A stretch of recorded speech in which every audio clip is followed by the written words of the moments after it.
Eu quero ler no Evangelho de Jesus segundo Lucas, capítulo 15, do versículo 17 até o versículo 24. Eu vou projetar, estarei fazendo a leitura, e peço que você e aqueles que acompanham aí do outro lado, acompanhem com muita atenção a leitura que nós faremos agora. Lucas 15, do 17 ao 24, diz assim as Sagradas Escrituras: Então, caindo em si, disse: Quantos trabalhadores de meu pai têm pão com fartura, e eu aqui estou morrendo de fome. Vou me arrumar, voltar para o meu pai, aleluia, e lhe dizer: Pai, pequei contra Deus e diante do Senhor. Já não sou digno de ser chamado de seu filho, trate-me como um dos seus trabalhadores. E arrumando-se foi para o seu pai. Vinha ele ainda longe, quando seu pai o avistou, e compadecido dele, correndo, o abraçou e beijou. E o filho lhe disse: Pai, pequei contra Deus e diante do Senhor. Já não sou digno de ser chamado de seu filho. O pai, porém, disse aos seus servos: Tragam depressa a melhor roupa e vistam nele. Ponham um anel no dedo dele e sandálias nos seus pés. Tragam e matem o bezerro gordo. Vamos comer e festejar, porque este meu filho estava morto e reviveu, estava perdido e foi achado, e começaram a festejar. De volta aos braços do pai. Vamos ler esse tema? 1, 2, 3. Tome o seu assento. Eu quero a sua atenção por alguns instantes, enquanto eu faço algumas reflexões nessa palavra aqui. De volta aos braços do pai. Amados, o capítulo 15 de Lucas, eu não quero teologizar, eu não quero trazer dados gerais, geográficos, sociais, e nem complementares do Evangelho de Lucas. Eu quero ir direto ao ponto, até pelo tempo, e o tanto de voz que ainda me resta. Mas Lucas 15 é conhecido como o capítulo das coisas perdidas que foram reencontradas. Ele conta a história de uma ovelha que foi perdida e reencontrada pelo pastor. Lucas 15, Jesus conta a história, a parábola de uma mulher que perdeu uma de 10 dracmas e reencontrou essa dracma. E a terceira história que Lucas 15 conta é a história de um filho que foi perdido. Abandonou a casa do pai, virou as costas para a família que ele tinha, mas esse filho foi reencontrado e ele vem de volta para os braços do pai. Na parábola do filho pródigo, Jesus expõe quão cruel e maléfico é o pecado na vida do ser humano. Na parábola do filho pródigo, e a palavra pródigo quer dizer gastador. Na minha ingenuidade de novo convertido, eu pensava que pródigo era porque ele voltou, ele é um prodígio, ele voltou. Não, pródigo é aquele que esbanja, é aquele que gasta, é aquele que não leva em conta o valor daquilo que ele tem, ele sai desperdiçando, ele desperdiça dinheiro, ele desperdiça tempo, ele desperdiça investimento, ele desperdiça alegria, ele desperdiça a vida dele naquilo que não tem valor, e por isso ele é o filho pródigo.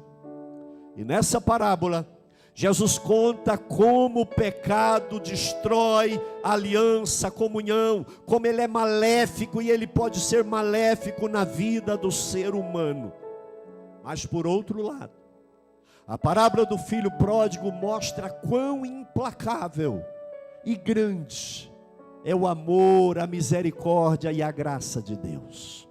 Se por um lado temos a hostilidade, a dureza de um homem afundado e atolado no pecado, do outro lado nós temos a grandeza de um Deus pacientemente amoroso, que não cansa de esperar, que não para de olhar para ver se o seu filho ou a sua filha voltam de regresso para ele mesmo. Meus amados, a história do filho pródigo representa o verdadeiro arrependimento na vida do ser humano. Essa história talvez seja uma das mais impactantes do Novo Testamento, e até uma das mais conhecidas, a parábola do filho pródigo. E ela conta exatamente a história de uma família. Bem verdade que a mãe não entra em questão, mas ela estava em algum lugar. Porque se tem o pai, 2 filhos, tem a mãe. Mas o ponto aqui é para mostrar a pecaminosidade, a dureza, a prodigalidade do ser humano em pecado. E do outro lado o amor, a misericórdia, a compaixão e a paciência de Deus. E por isso é o filho pródigo e o pai amoroso. A bem da verdade, se fosse eu a dar o tema dessa parábola, eu não diria que é a parábola do filho pródigo, porque a mensagem mais forte aqui é a parábola do pai amoroso. Não é? Talvez eu pudesse redefinir e nomear essa perícope, a parábola do pai paciente, porque para mim, o destaque do amor, da compaixão, da paciência do pai são muito maiores do que a prodigalidade de um filho esbanjador, porque o pai superou todas as mazelas do seu filho. Mas essa família conta a parábola que Cristo aqui nos narra, que um certo dia, um péssimo dia, não era um belo dia, o filho mais novo daquela família amanhece com a veia atravessada, e ele começa com a cabeça virada. Algum tipo de ideologia entrou no coração daquele menino e fez a cabeça dele. Eu não sei se foi no colégio, na faculdade, no bairro, alguma coisa virou a cabeça daquele menino. E ele chega então para o seu pai de uma maneira deselegante, ultrajante, atrevida. Ele vira para o seu pai e fala: pai, eu quero a parte da herança que me diz respeito. Irmãos, isso aqui é muito triste, porque eu tentei me colocar no lugar desse pai. Eu tenho 3 filhos.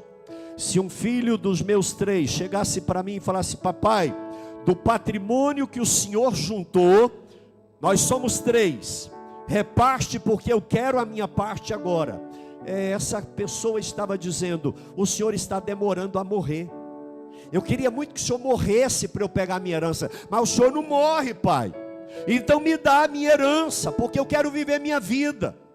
Eu quero ter a minha autonomia, eu quero ter a minha liberdade. Eu não quero mais viver debaixo da sua tutela, o seu estilo de vida, o jeito que o senhor cria a gente. Eu não estou satisfeito com isso não, papai. Pai, né? Um filho desse não chamaria pai de papai. Mas o certo é que ele é atrevido, irmãos. Ele não respeita o pai que ele tem. Ele chega e, como diz: o senhor não morreu, então me dá o que me diz respeito. E é curioso que o pai não questiona. O pai vai lá, faz um inventário e diz: bom, isso aqui é seu. E entrega aquilo na mão do filho mais novo. E a Bíblia diz que aquele garoto sai: uau, agora eu vou viver, agora eu vou esnobar, agora eu vou curtir a vida, agora vai ser do meu jeito, agora vai. Eu não suporto mais essa rotina de igreja, campanha, Betesda, vir cultuar a Deus e a trabalhar na igreja. E meu pai, eu quero viver, eu quero viajar, eu quero ter experiências novas. E aquele menino vai. E ele começa a gastar. Enquanto ele tinha dinheiro, ele gasta, e ele gasta, e ele é pródigo, ele faz festa e paga tudo, e mulheres, e bebidas, e prazeres, e viagens, e numa situação dessa não faltam amigos, não faltam, paga tudo. Ó, eu passo aí na sua casa, eu te levo, vamos para balada, vamos para boate. Ó, demorou. Passa aí, eu quero aquele uísque, não sei lá de quantos anos. E o camarada, deixa que eu levo, a carne é por minha conta. Ó, pode deixar, eu pago o assador. Vamos. Irmãos, não faltava gente para ir com o filho pródigo. Só que de onde você tira e não põe, chega uma hora que acaba. Você vai gastando, vai consumindo e vai acabando. Chega uma hora que termina. E aquilo foi, e o camarada tão empolgado naquela vida de noitada, tudo que a carne quer, tudo que a vida possibilita para um homem e uma mulher carnais, e ele está tão embalado que ele não percebe que o dinheiro está acabando, que era um pix atrás do outro, que era um pagamento ali, saldo insuficiente. Meu Deus, eu pensei que isso nunca ia acabar. Aí os amigos começaram a ir embora. Não vai dar não, rapaz, deixa eu te falar, tem compromisso. Não dá. É assim, irmãos. A vida da balada, a vida do mundo é assim. Enquanto serve, serve. Se não serve, já era, descarta. E esse moço fica só, com fome, não tinha de onde tirar, não tinha mais dinheiro, estava longe do pai, vergonha de voltar, porque o pecado coloca uma vergonha terrível no coração do ser humano. E ele não volta para Deus porque está nu, está em pecado. Lembra de Adão e Eva? Eles pecam, quando ouvem a voz de Deus, eles escondem. O pecado faz o homem esconder. Tem muita gente que não vem na igreja porque ele tem medo de ter um encontro com Deus, e ele está em falta. O pecado nos leva a fugir mais ainda de Deus. E ele diz: agora eu tenho que trabalhar, eu tenho que fazer alguma coisa, eu tenho que comer. E batia na porta do escritório de contabilidade, nada. Ele ia numa colheita de trigo e nada, ninguém dava emprego, nada. Só achou trabalho em uma fazenda, numa fazenda de pocilgas. Pocilgas são currais onde se criam porcos. Chiqueiro. Numa linguagem de goiano caipira, mangueiro. Os antigos plantavam muitos pés de manga e faziam um curral de madeira de estaca em volta do pé de manga. As mangas maduravam, caíam, os porcos comiam. Mangueiro. Vai lá no mangueiro.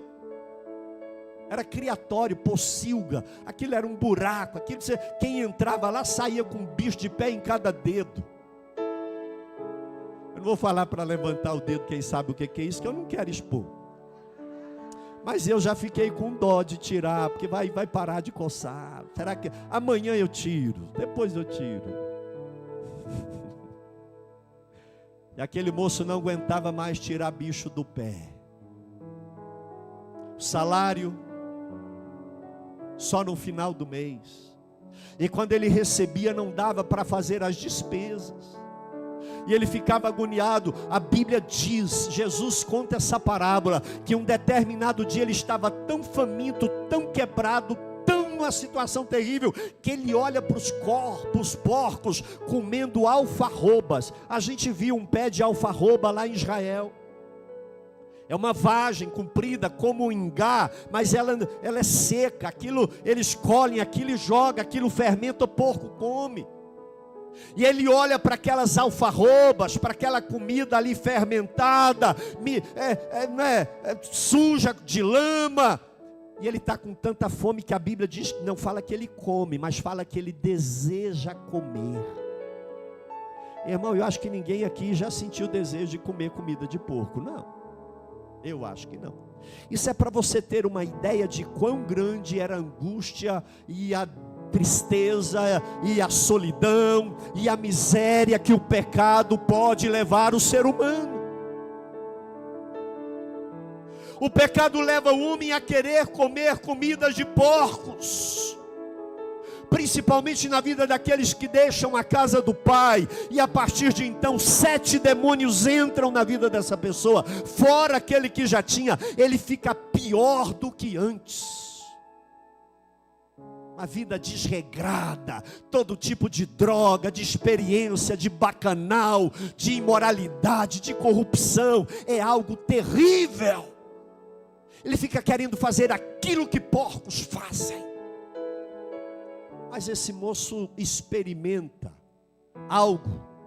E é isso que ele experimenta que eu quero encerrar essa palavra. Porque nesse cenário miserável, triste, ruim, de onde o pecado pode levar ao ser humano, a ponto dele tirar a própria vida, ou dele deliberar sobre a vida de alguém, dele querer aquilo que é a posição dos animais. Olha aqui para mim, será que nós não estamos vivendo numa sociedade assim? Onde o exemplo dos animais nutrem a definição e a escolha das pessoas? Um dia, conversando com alguém que é defensor da ideologia aí da homossexualidade, ele argumentou que os animais, às vezes do mesmo sexo, relacionam entre si. Cão com cão, não é? Cachorro com cachorro. E aí não, se os bichos fazem, por que nós não? Diga para quem está do seu lado, porque você é a imagem de Deus, e não de cachorro e nem de porco. Mas o homem em pecado, ele começa a desejar esses lugares mais terríveis, esses antros de pecado. E a menos que ele experimente o que esse moço experimentou, e o texto que nós lemos fala disso, o arrependimento do filho pródigo. Se o ser humano não arrepender da sua condição e da sua situação, fatalmente ele vai terminar como os porcos, mortos ou endemoniados e mortos como aqueles lá do Gadareno, porque esse é o destino dos porcos. Mas esse moço, o filho pródigo, ele arrependeu, e o arrependimento dele teve alguns passos que eu quero só citar aqui para a gente caminhar para o final. O primeiro passo para o arrependimento do ser humano é uma decisão interior. O verdadeiro arrependimento começa lá dentro, aqui ó, na mente e no coração. Arrependimento de arrepio, arrependimento para agradar a esposa, marido ou qualquer pessoa, não funciona. O ser humano não dá conta de dominar o pecado que tem lá dentro. É por isso que o primeiro passo para o arrependimento é uma decisão interior, porque o texto que lemos fala caindo em si. Sabe o que aconteceu? Caiu a ficha. Quando ele estava lá olhando para aquelas alfarrobas, para aquela comida fermentada de porcos, de repente ele, peraí, na casa do meu pai. Era tão bom quando eu ia na igreja, e eu cantava na equipe de louvor, eu até sonhava em ser pastor, eu queria ser uma missionária. Quantas vezes o meu coração ardeu, quando eu trabalhava com crianças, como eu queria, como era bom, como estava na casa do meu pai, e agora eu estou atolada nesse chiqueiro de pecado, de devassidão, de adultério, de pornografia, de prostituição, numa vida imoral, desregrada de drogas. É onde o ser humano chega, se ele não arrepender, e o primeiro passo é cair em si. Lá dentro daquela pocilga, ele cai em si, e ele começa a ver os benefícios que ele tinha. Ele começa a ver que o mundo é diferente de igreja, que Jerusalém é diferente de Babilônia, que luz é diferente de trevas, que crente é diferente de ímpio, que quem tem o Espírito Santo é diferente de quem é carnal. Ele caiu em si. Irmãos, quem não cai em si, não tem um verdadeiro arrependimento. Enquanto não levarmos a sério onde vai dar essa vida que nós levamos, e imaginar como vai ser o nosso final, a gente não muda. Isso começa lá dentro. Mas tem um segundo passo. Primeiro, é uma decisão interior. Segundo, é uma conduta exterior. Porque viver arrependendo, cheio de remorso, sabendo que está fazendo coisa errada, e não ter uma mudança de conduta, não vale a pena. Primeiro, ele cai em si. Segundo, ele diz, levantar-me-ei. Ó a conduta. Eu vou sair dessa vida. Eu não vou usar mais essa droga.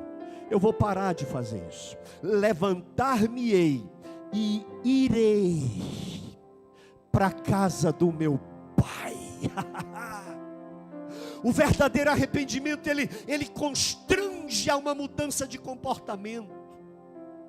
Eu não posso dizer que eu me arrependi se eu continuo a mesma velha criatura, cheia de remorso, mas nada muda dentro de mim. A palavra arrepender é metanoia em grego, significa mudança de mente, mudança de comportamento. É mais do que remorso, é mais de ficar triste por aquilo que fez errado, é mudar, é converter, é dizer eu não vou fazer isso mais. A palavra do Senhor diz assim: continue o ímpio a fazer impiedade, continue o injusto a fazer injustiça, continue o ladrão a roubar, continue o mentiroso a mentir, mas continue o santo fazendo santidade, continue quem fale a verdade falando a verdade, porque assim será até o último dia. Irmãos, o segundo passo para o arrependimento é uma mudança, é uma atitude, é mudar de direção, é ter transformação. E tem uma terceira atitude, é assumir que é indigno e que é um pecador.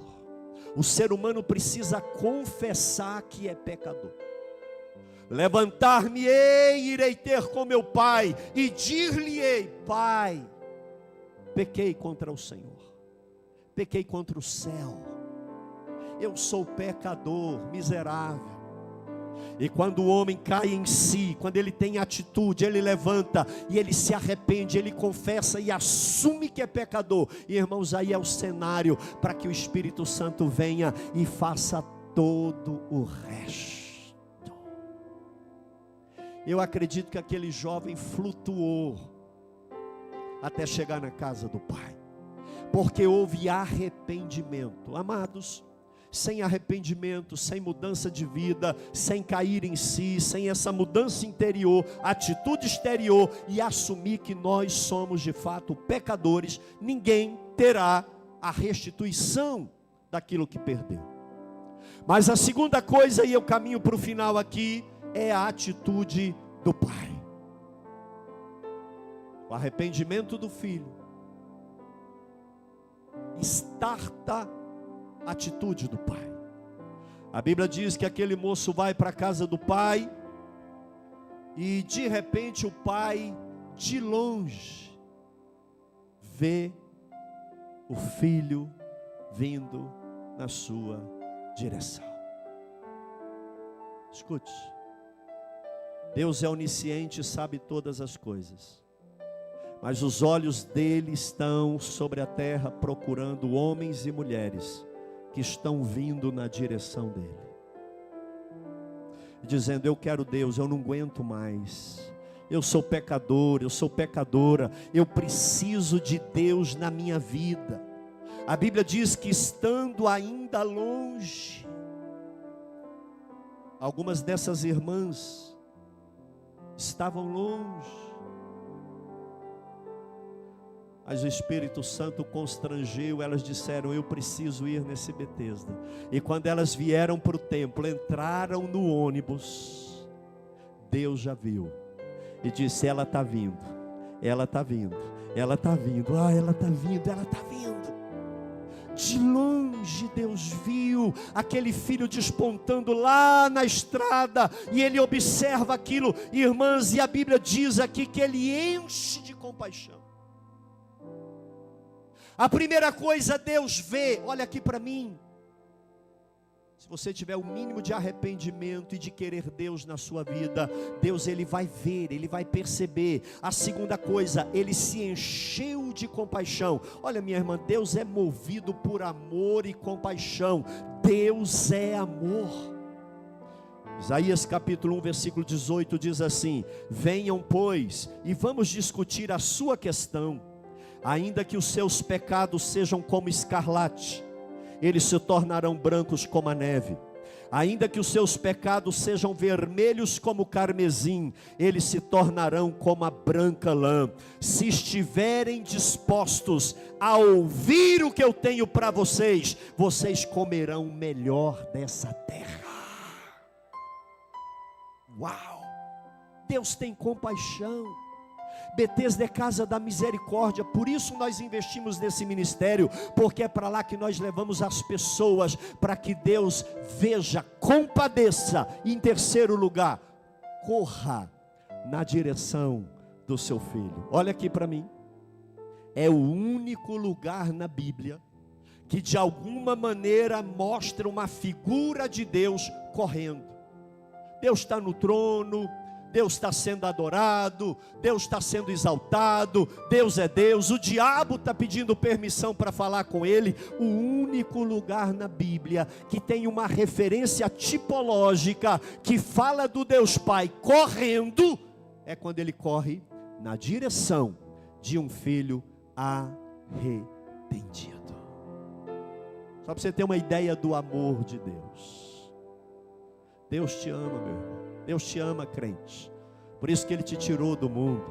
Ele não esperou você chegar no portão. Ele correu lá no meio da estrada. E a Bíblia diz que quando Ele encontra o filho, Ele abraçou o filho. Ele beijou o filho. Uau! Aquele moço fedia porco. Aquele moço fedia chiqueiro.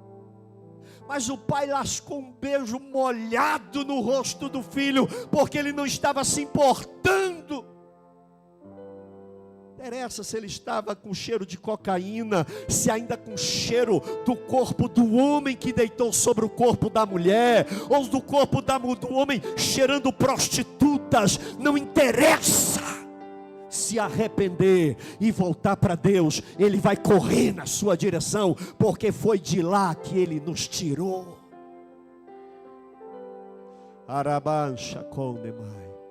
E Deus corre na direção, abraça gostoso, como diz uma amiga nossa, abraço de urso, beija gostoso. Aí o filho começa ali, ficou constrangido e disse: pai, eu pequei contra o Senhor, pequei contra o céu, eu quero ser tratado como um escravo aqui, o Senhor vai me pagar diário, eu quero serviço na casa do Senhor. Sabe o que Deus respondeu para ele? Nada. Deus não deu nem moral, porque ele queria se punir. Irmãos, olha aqui, ele queria se flagelar. Deus, eu não quero mais, pai, eu não quero ser filho, eu quero ser empregado, eu quero ser jornaleiro, ganhar a jornada de um dia, eu quero ser diarista. Ser escravo diarista do Senhor é melhor do que ser senhor na Babilônia. É melhor do que ter fama, dinheiro e riqueza lá fora. É melhor servir diante de Deus. Pai não respondeu nada para ele. Sabe para quem que Deus falou? Para os servos.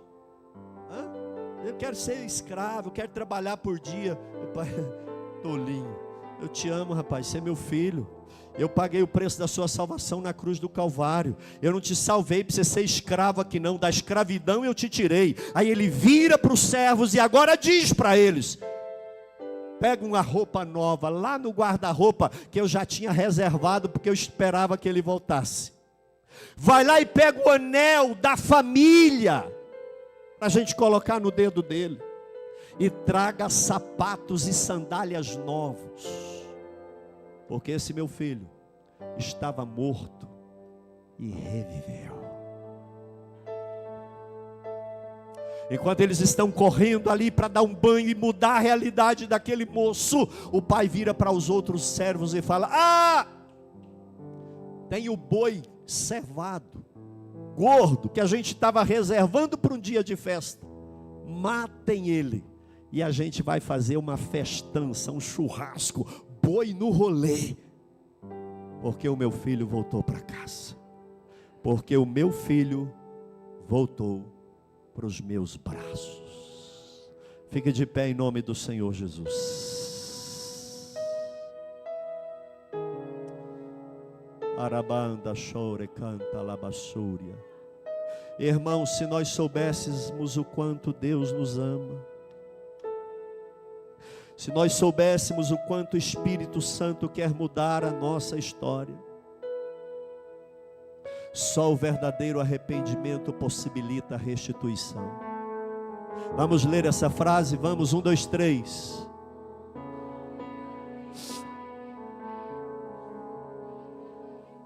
Só os homens, e talvez algum homem vai ler precisando de arrependimento e de restituição. Só os homens, 1, 2, 3.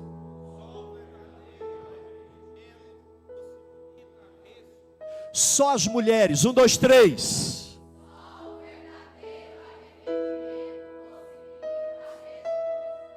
Quando a gente arrepende, cai em si, tem atitude, confessa que é pecador, Deus vem e cura e muda a nossa história. Põe a mão sobre o seu coração. Deus quer restituir tudo que você perdeu. Deus tem anel novo, sandálias novas, vestidos novos. Deus tem um novilho cevado. Deus quer celebrar a sua volta, o seu retorno para os braços do Pai. Feche os seus olhos. Eu quero que você sinta aí, pela fé, o abraço amigo do Deus Pai.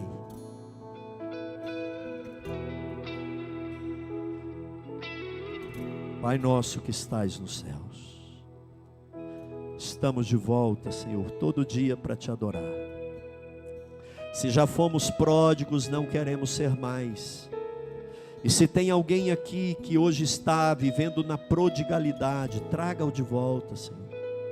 O Senhor está aqui ansioso, olhando no portão, para abraçar, para beijar, sem sermão, sem chicotada, sem castigo, mas com amor, porque há o verdadeiro arrependimento.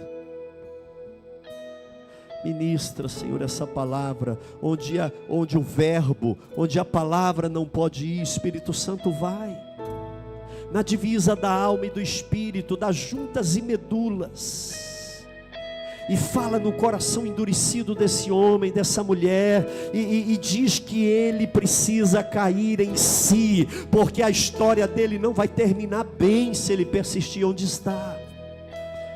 Mas se ele quiser e der lugar, se ele ouvir a voz do Espírito Santo hoje, Deus vai terminar em festa, porque é isso que há no céu quando um pecador se arrepende. Visita os nossos corações, Senhor, e ministra na vida de cada um ao som dessa canção.